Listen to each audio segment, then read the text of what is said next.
Hello प्यारे बच्चों, welcome back. चलिए आज फिर से हम नया लेक्चर शुरू करते हैं। ये इलेक्ट्रिक चार्ज एंड फील्ड जो पहला चैप्टर है 12th का, उसका आज का जो हमारा टॉपिक होगा वह होगा इलेक्ट्रिक फील्ड। वह क्या होगा हमारा टॉपिक? Electric field. इससे पहले हम लोगों ने properties of charge, coulomb force, यानी दो और मल्टीपल चार्ज के बीच में लगने वाले फोर्स के बारे में हम लोगों ने पढ़ा। आज हम पढ़ेंगे इलेक्ट्रिक फील्ड। जैसा नाम है उसी प्रकार electric field, electric means which is related from charge and field that is region, वह क्षेत्र। तो इलेक्ट्रिक फील्ड बेसिकली क्या है? Electric field it is the region, it is the region, यह एक वह क्षेत्र है। It is the region in which, it is the region around, it is the region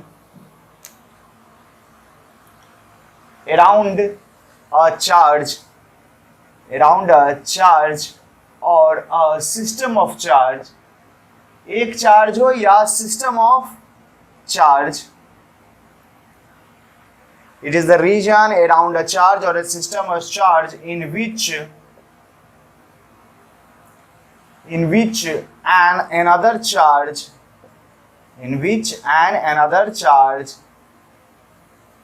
can experience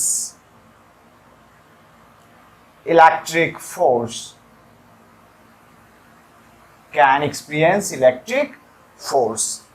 यानी इलेक्ट्रिक फील्ड वह क्षेत्र है जो किसी चार्ज के चारों तरफ, यानी कहने का मतलब है कि कोई भी चार्ज या चार्ज का कोई सिस्टम हो, वह अपने चारों तरफ एक ऐसा क्षेत्र, विद्युत क्षेत्र जिसको हिंदी में बोलेंगे, एक ऐसा क्षेत्र तैयार करता है, एक ऐसा रीजन तैयार करता है जिस क्षेत्र में अगर कोई दूसरा चार्ज आ जाए, जिस क्षेत्र में अगर कोई दूसरा चार्ज आ जाए, जिस रीजन में अगर कोई दूसरा चार्ज आ जाए, तो उस पर इलेक्ट्रिकल फोर्स का अनुभव होगा। उन सारे क्षेत्र को हम बोलेंगे इलेक्ट्रिक फील्ड। उसको क्या बोलेंगे? Electric field. यानी यह वह क्षेत्र है जहां तक किसी चार्ज का प्रभाव रहता है, यह उसका एरिया है, ठीक है, यह उसका इलाका है, उस चार्ज का इलाका है। क्यों? क्योंकि उस इलाके में चार्ज अपना प्रभाव डाल सकता है, कोई दूसरा आएगा तो उस पर यह चार्ज फोर्स लगा सकता है। दैट क्षेत्र, दैट इलाका, that region is known as electric field. तो कोई भी क्षेत्र उसका कितना अपना है, मतलब वह कितना फोर्स लगा सकता है। अगर हम बोलेंगे कि अगर वह स्ट्रांगली किसी चार्ज पर फोर्स लगा सकता है, इसका मतलब their electric field is more, intensity of electric field is more। एक नया वर्ड, फिर इसके बाद एक नया टर्म आता है electric field intensity. Electric field intensity यानी जो क्षेत्र है, जो रीजन है अराउंड द चार्ज, उसकी इंटेंसिटी कितनी है, तीव्रता कितनी है। इंटेंसिटी मतलब वह कितना ज्यादा फोर्स लगा सकता है। तो यह हो जाएगा basically the force, electric field intensity is the force experienced,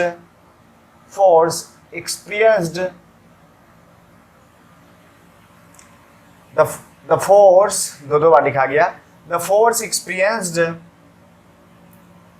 bye a unit positive test charge, unit positive test charge when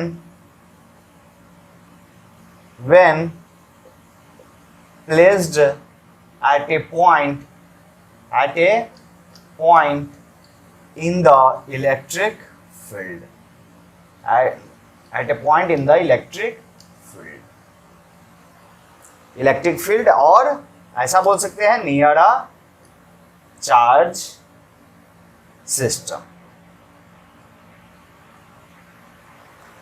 कि कोई भी यूनिट पॉजिटिव टेस्ट चार्ज, इस वर्ड पर हमको ध्यान देना है। Unit positive test charge when placed at a point in the electric field or near a charge system, near A charge system.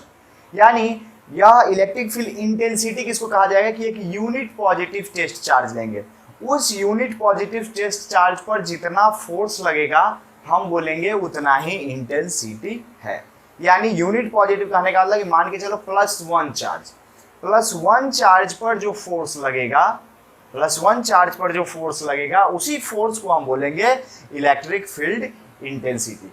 जैसे किसी भी सामान का रेट जो होता है, जैसे कि चावल खरीदने गया है तो चावल का रेट यानी 1 केजी का कितना दाम है, तो वही है 1 केजी का दाम अगर मालूम हो तो 10 केजी का निकालना हो, 5 केजी का निकालना हो तो हम क्या करेंगे 5 या 10 से गुना कर लेंगे जितना केजी का निकालना हो।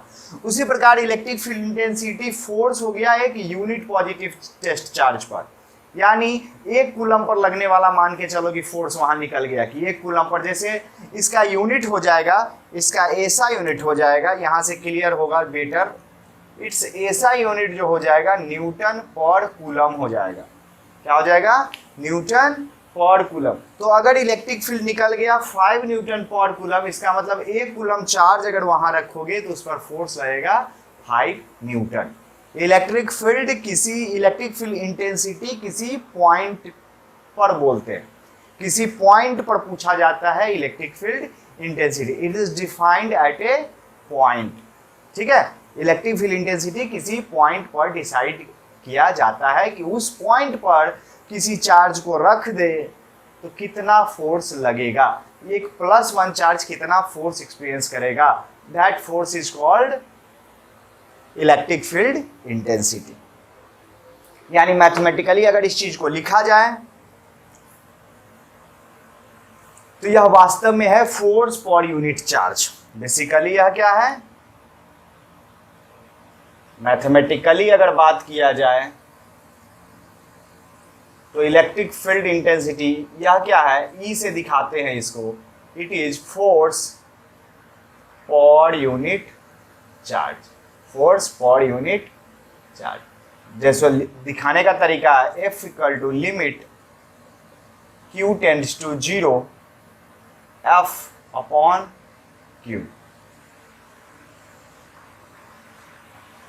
अगर यूनिट पॉजिटिव चार्ज कहने का मतलब क्या है कि फोर्स निकालो, जितना भी चार्ज है उसको उसी चार्ज से डिवाइड कर दो। ठीक है, उसको उसी चार्ज से डिवाइड कर दो तो यह एक यूनिट पॉजिटिव टेस्ट चार्ज हो जाएगा। जैसे अगर 5 किलो पर आपका दाम मालूम है तो 5 से डिवाइड कर दो तो 1 किलो का दाम निकल जाए।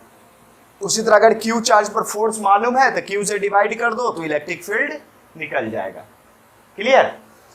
और यहां से फिर आ जाएगा कि फोर्स बराबर क्या हो जाएगा, फोर्स जो होगा अगर आपको इलेक्ट्रिक फील्ड मालूम है तो चार्ज से गुना कर दो। जिस तरह बिल्कुल दाम की तरह हो गया कि अगर आपको मास मालूम है कि 5 किलो का दाम 100 रुपया है तो 1 किलो का निकालना होगा तो 100/5 यानी 20 कर लोगे तो 20 रुपया प्रति केजी हो गया। लेकिन अगर पहले से ही यह मालूम है, रेट मालूम है 20 रुपये प्रति केजी, तब अगर पूरा दाम पूछा जाए, कॉस्ट अगर पूछे 5 किलो का तो 5 × 20 कर लोगे 100 रुपया। तो उसी प्रकार है, अगर यूनिट चार्ज पर फोर्स मालूम है तो उसमें चार्ज से गुना कर दो तो फोर्स निकल जाएगा। अगर Q चार्ज पर फोर्स मालूम है तो इलेक्ट्रिक फील्ड निकालना है तो Q से डिवाइड कर दो। लेकिन यहाँ एक टर्म बस है लिमिट Q टेंड्स टू 0, ये थोड़ा लग रहा था अजीब है कि यह क्या आ गया क्या।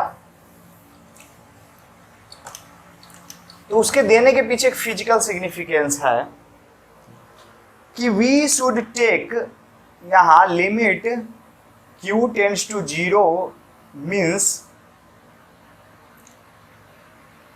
Test charge taken, test charge बोलते हैं वह चार्ज जो यह चेक करने के लिए हम ले रहे हैं कि वहां पे फील्ड है कि नहीं है। एक छोटा सा चार्ज लेके हम देखेंगे कि उस पर फोर्स लग रहा है कि नहीं लग रहा है। ऐसा नहीं है कि यूनिट पॉजिटिव कर रहा है तो +1 कूलम चार्ज लेंगे, नहीं, +1 कूलम चार्ज बहुत बड़ा चार्ज हो गया। टेस्ट चार्ज अगर बोला जाएगा कि टेस्ट चार्ज का क्या प्रॉपर्टीज होना चाहिए तो test charge must be as small as possible. Limit Q tends to 0 means test charge must be as small as possible, as small as possible. तो भैया इतना छोटा क्यों लेंगे? सो दैट, छोटा होना चाहिए ताकि, so that it can not so that it cannot change the field existing field intensity, cannot change the existing field intensity, यानी जो पहले से वहां फील्ड इंटेंसिटी है उस पर कोई प्रभाव न पड़े। ठीक है, उस पर कोई प्रभाव न पड़े, बस यही हम लोग की कोशिश होती है कि यह जो चार्ज है इतना छोटा ले कि पहले से जो फील्ड है उस पर कोई प्रभाव न पड़े। ठीक है, जैसे आप पानी के टंकी में पानी का गहराई में मेजर करना है तो उसमें इतना पतला रॉड डुबाओ मेजर करने के लिए कि जिस रॉड को डुबाने से पानी के लेवल में कोई परिवर्तन न हो, और नहीं तो इतना मोटा रॉड डुबाएंगे उसमें मेजर करने के लिए तो डुबाते ही पानी का लेवल बढ़ जाएगा, तो वो मेजरमेंट करेक्ट देगा? बोलो, नहीं ना देगा। इसीलिए जो मेजरमेंट करने जा रहे हो वो इतना होना चाहिए कि जो इस चीज को मेजर करने जा रहे हो पहले से वह उसको प्रभावित न करे। ठीक है, तो इसीलिए यहाँ पर अगर आप टेस्ट चार्ज लेके जा रहे हो तो यह भी तो एक चार्ज है, इसका भी तो अपना एक फील्ड है, इसका भी तो अपना एक फील्ड है। इसको लेके जाओगे तो यह अगर यह बहुत बड़ा चार्ज होगा तो क्या होगा? बड़ा चार्ज होगा तो जो सोर्स चार्ज है इसको टेस्ट चार्ज बोलते हैं और एक सोर्स चार्ज होता है, सोर्स चार्ज बोलेंगे। इसी बात को ऐसे भी लिखा जा सकता है कि Q must be small enough so that it cannot displace the source charge, source charge किसको बोलते हैं? सोर्स चार्ज वह है that is producing the field, जो फील्ड को प्रोड्यूस कर रहा है उसको हम बोलते हैं सोर्स चार्ज। तो सोर्स चार्ज को ही प्रभावित न कर दे, सोर्स चार्ज को ही चेंज न कर दे, बस यह ध्यान में रखना है। ठीक है, बस चलिए, यह हो गया हमारा इलेक्ट्रिक फील्ड। तो इलेक्ट्रिक फील्ड का डायमेंशन क्या होगा? इलेक्ट्रिक फील्ड का डायमेंशन क्या होगा? सोचो, सोच रहे हो? यह क्या है? Force per unit charge, force per unit charge. इसका डायमेंशन अगर लिखना हो तो mL/t-2 दैट इज फोर्स, और चार्ज का करंट गुने टाइम इतना। तो यहां से आ जाएगा इलेक्ट्रिक फील्ड का डायमेंशन mL/t-3 A-1। तो जब तक आपको फॉर्मूला ध्यान में नहीं रहेगा डायमेंशन निकालना मुश्किल है। कभी भी डायमेंशन याद करने के फिराक में मत रहना, क्योंकि ये सब देखने में एक ही जैसा लगता है, थोड़ा थोड़ा का अंतर होता है। बेसिक फार्मूला ध्यान में रखो ताकि डायमेंशन निकालना इजी हो जाए।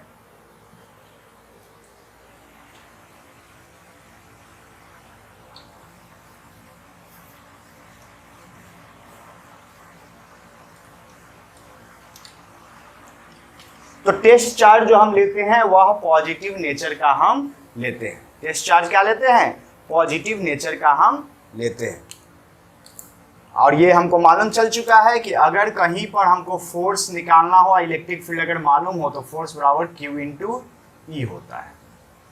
फोर्स बराबर क्या है? Q/E। तो इसमें क्या हो जाएगा कि अगर मान लो इस जगह इलेक्ट्रिक फील्ड का यह डायरेक्शन है, यह इलेक्ट्रिक फील्ड का डायरेक्शन है, तो यहाँ पर अगर कोई पॉजिटिव चार्ज रखते हो तो पॉजिटिव चार्ज पर फोर्स इलेक्ट्रिक फील्ड के दिशा में ही लगेगा, क्योंकि टेस्ट चार्ज पर लगने वाला फोर्स इलेक्ट्रिक फील्ड का मैग्नीट्यूड बताता है और डायरेक्शन इलेक्ट्रिक फील्ड को बताता है। तो चूंकि टेस्ट चार्ज आप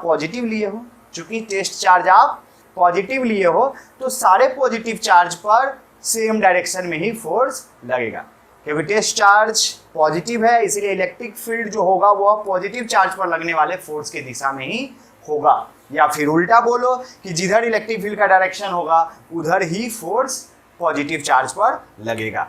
अगर यही नेगेटिव चार्ज होता तो इस पर फोर्स इस दिशा में लगता, और यह फोर्स अगर यह प्लस क्यू है तो यह क्यू ई होता इसका फोर्स, डायरेक्शन इधर, और यहाँ अगर यह माइनस क्यू होता तो यह क्यू ई हो जाता, लेकिन अपोजिट डायरेक्शन में। किस डायरेक्शन में? अपोजिट डायरेक्शन में। इसीलिए अगर इलेक्ट्रिक फील्ड है दिया हुआ आपको, तो बोलो प्रोटॉन पे किधर फोर्स लगेगा और इलेक्ट्रॉन पे किधर लगेगा? प्रोटॉन पे लगेगा in the direction of field, और इलेक्ट्रॉन पे opposite to the direction of field. ठीक है, तो ये हमारा इलेक्ट्रिक फील्ड हुआ। देखेंगे इलेक्ट्रिक फील्ड किसी पॉइंट चार्ज के कारण कितना होगा, किसी पॉइंट चार्ज के कारण कितना इलेक्ट्रिक फील्ड होगा। Electric field due to a point charge. ठीक है, तो यहां पर मान लो पॉइंट चार्ज है प्लस क्यू।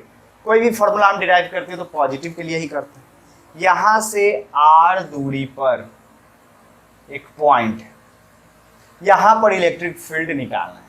तो जब ध्यान दे दो, एकदम दिमाग में सेट कर लो, इलेक्ट्रिक फील्ड जब भी निकालना हो, जिस पॉइंट पर निकालना हो, वहां मन ही मन मान लो कि यहाँ कितना चार्ज है?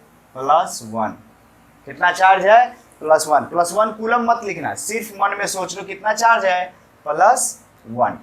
और वहां जो फोर्स हो जाएगा +1 पर, वही हो जाएगा इलेक्ट्रिक फील्ड। इलेक्ट्रिक फील्ड क्या हो जाएगा? 1/4πε0 Q गुने 1/r²। इतना न्यूटन पर कूलम। बात खत्म। यानी किसी भी पॉइंट चार्ज के कारण इलेक्ट्रिक फील्ड का वैल्यू हो जाएगा 1/4πε0 Q/r²। यह हो जाएगा electric field. Example, find electric field. अच्छा, इलेक्ट्रिक फील्ड इंटेंसिटी को बोलचाल की भाषा में हम बार बार इलेक्ट्रिक फील्ड ही बोल देते हैं। जैसे क्वेश्चन में आपको इलेक्ट्रिक फील्ड इंटेंसिटी लिखा रहेगा, लेकिन ये बोलने के क्रम में कि यहाँ इलेक्ट्रिक फील्ड का वैल्यू बताओ, तो इलेक्ट्रिक फील्ड का वैल्यू क्या होता है? वास्तव में वैल्यू इलेक्ट्रिक फील्ड इंटेंसिटी का होता है, लेकिन बोलचाल में हम इलेक्ट्रिक फील्ड बोलेंगे तो इसको लिटरली मतलब उतना नहीं लेना है, और गलत बोलना गलत है। ठीक है, तो इलेक्ट्रिक फील्ड बोलेंगे, आपको इलेक्ट्रिक फील्ड इंटेंसिटी समझना है। इलेक्ट्रिक फील्ड हम कैलकुलेट करते ही नहीं, जब भी कैलकुलेट करते हैं electric field intensity. Electric field बस एक फिजिकल सेंस हो गया। इलेक्ट्रिक फील्ड इंटेंसिटी क्या है? एक न्यूमेरिकल, उसका हम निकाल सकते हैं, वैल्यू निकाल सकते हैं। Electric field intensity, find electric field at distance of 5 metre from 50 microcoulomb charge. 50 microcoulomb charge, ऐसा क्वेश्चन दे दे, सिंपल। तो क्या हो जाएगा? यहाँ पर चार्ज हो गया 50 माइक्रोकूलम, और इससे 5 मीटर की दूरी पर आपको इलेक्ट्रिक फील्ड निकालना है। बस इस फॉर्मूला पे बैठा दो, तो कितना हो जाएगा? इलेक्ट्रिक फील्ड बराबर 9 × 10⁻⁹, चार्ज हो जाएगा 50 माइक्रोकूलम, 50 × 10⁻⁶ बटा r², यानी 5 × 5।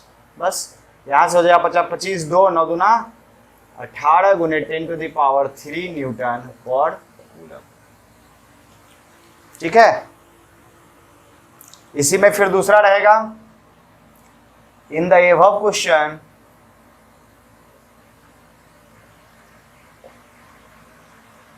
what will be the force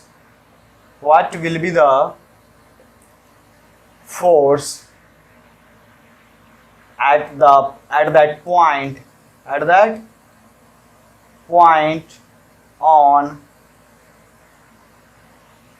on 20 microcoulomb charge placed at it.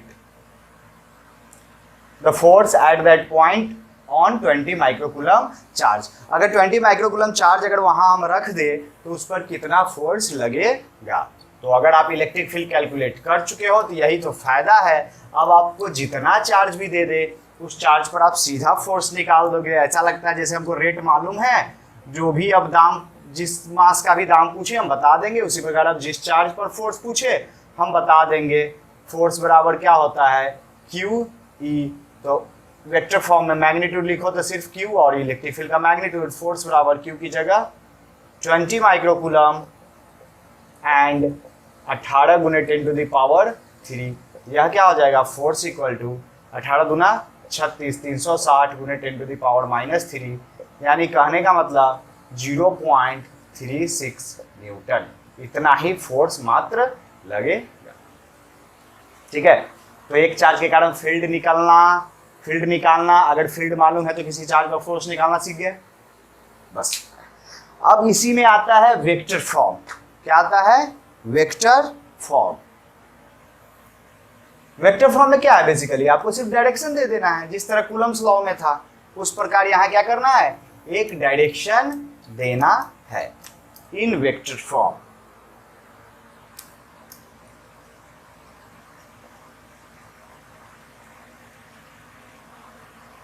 तो वेक्टर फॉर्म में क्या है कि you have to give position of charge, position vector of a charge and position vector of that point of interest where you would like to calculate electric field intensity. So just take a point, this one, position vector r1, where the charge q is located, and now you have to calculate electric field at another point r2. यह p point है जिसको r2 position vector से हम represent कर रहे हैं।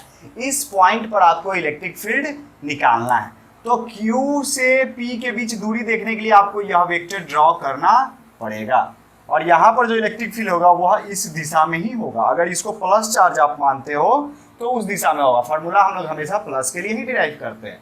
तो यह क्या हो जाएगा, यह पोजीशन वेक्टर हो जाएगा, position of 2 with respect to 1, यानी r21।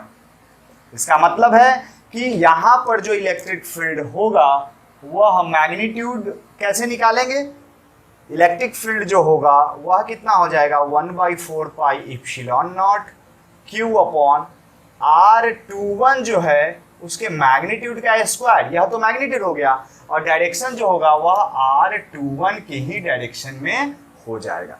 जिधर r21 है उधर ही इलेक्ट्रिक फील्ड का डायरेक्शन।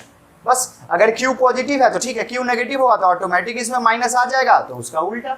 नेगेटिव रहता तो इलेक्ट्रिक फील्ड इधर की ओर होता, पॉजिटिव है तो इलेक्ट्रिक फील्ड उधर की ओर होगा। ठीक है, तो यहां पर आ जाएगा इलेक्ट्रिक फील्ड बराबर 1 पूरा कूलम्स लॉ की तरह ही है, खाली एक वहां Q1 Q2 होता था, यहाँ एक सिंगल चार्ज है बस, R2 माइनस R1 इसके मैग्नीट्यूड का होल क्यूब। क्यों, क्योंकि यह यूनिट वेक्टर, वेक्टर बटा मैग्नीट्यूड आ जाएगा, तो इसके बदला एक मैग्नीट्यूड नीचे आ गया बस। यूनिट वेक्टर कैसे बनता है, वेक्टर को उसी के मैग्नीट्यूड से डिवाइड कर दो। तो यह R21 यूनिट वेक्टर था, यानी R2 माइनस R1 वेक्टर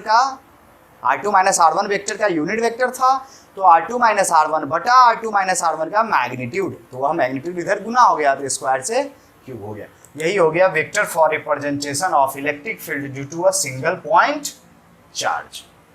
बस आज इतना ही पढ़ेंगे। तो हमको यहाँ ध्यान में हो गया कि अगर यह पॉजिटिव चार्ज है तो इस पॉइंट पर इलेक्ट्रिक फील्ड इधर होगा, नोट कर लो। इस पॉइंट पर अगर देखो तो इलेक्ट्रिक फील्ड नीचे होगा, इस पॉइंट पर अगर देखो तो इलेक्ट्रिक फील्ड इधर होगा।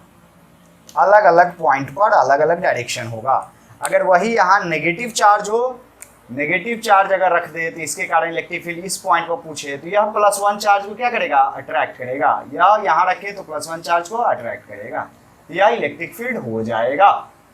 ठीक है, तो जब भी इलेक्ट्रिक फील्ड निकालना का दे कभी, तो अपने मन से +1 चार्ज रख दो, समझे मेरे प्यारे बच्चों।